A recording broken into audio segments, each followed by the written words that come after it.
না না জায়েজ? হারাম না হালাল? হারাম।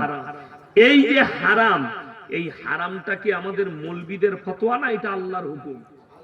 আল্লাহর হুকুম। কেন? কোরআনে আছে ওয়াহাল্লাল্লাহুল বাইয়া ওয়া হাররামার রিবা, সুদকে হারাম করেছি, ব্যবসাকে হালাল করেছি। অর্থাৎ যখন আপনারা এটা জানেন, তাহলে আশা করি খেজুরি থানায় একটাও সুদখোর নাই মুসলমানদের। কথা বলে না? আছে না নাই? এখন সকাল বেলায় আমার গাল হবে চায়ের দোকানে, ওকে আবার দাওয়াত দেয়, সারা বাজে মৌলবি।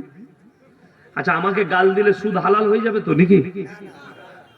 আল্লাহর কসম করে বলছি, মৌলবিকে গাল দিবে তাও কোরআনকে ভুল বলবে। বলো, সুদকে তুমি শরীয়তে হালাল করতে পারবে না। আর আমি চ্যালেঞ্জ ছুড়লাম, তোমার কোন বাপের বেটা মৌলবি যদি থাকে, আমি 2 ঘন্টা স্টেজে আছি, নিয়ে এসো, সুদকে যদি হালাল বলে দেয়, আল্লাহর কসম আমি আর জীবনে সমাজের বুকে কথা রাখবো।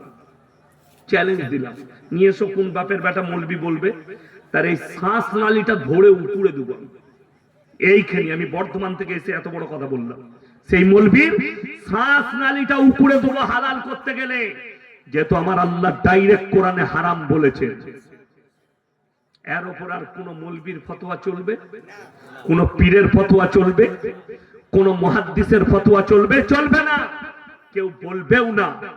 ইমানদারির সঙ্গে বলুন, মুসলমান সুদ খাচ্ছে, এর পাপগুলো বলে দিই। নাম্বার 1, যারা হারাম জানার পরে সুদ খেলো, এ যেন আল্লাহর সঙ্গে ডাইরেক্ট যুদ্ধ ঘোষণা করে দিল। আচ্ছা, যে লোকটা আল্লাহর সঙ্গে যুদ্ধ ঘোষণা করবে, এই লোক আর মুমিন থাকতে পারে? পারে না। নাম্বার 1, এটা চলে গেল আল্লাহর কথা, নবীজি সাল্লাল্লাহু আলাইহি সাল্লামের হাদিস। আমরা মুহাম্মদ সাল্লাল্লাহু আলাইহি সাল্লামকে ভালোবাসি তো ইনশাআল্লাহ? যদি ভালোবাসেন, দেখুন ভালোবাসার নমুনাটা কি বলে দিই। আপনি আমি কেউ আল্লাহকে দেখেছি? দেখি, কিন্তু আল্লাহর জন্য আমাদের জান হাজির, ঠিক কিনা? আচ্ছা, নবী মুহাম্মদ সাল্লাল্লাহু আলাইহি সাল্লাম কি কেউ দেখেছি?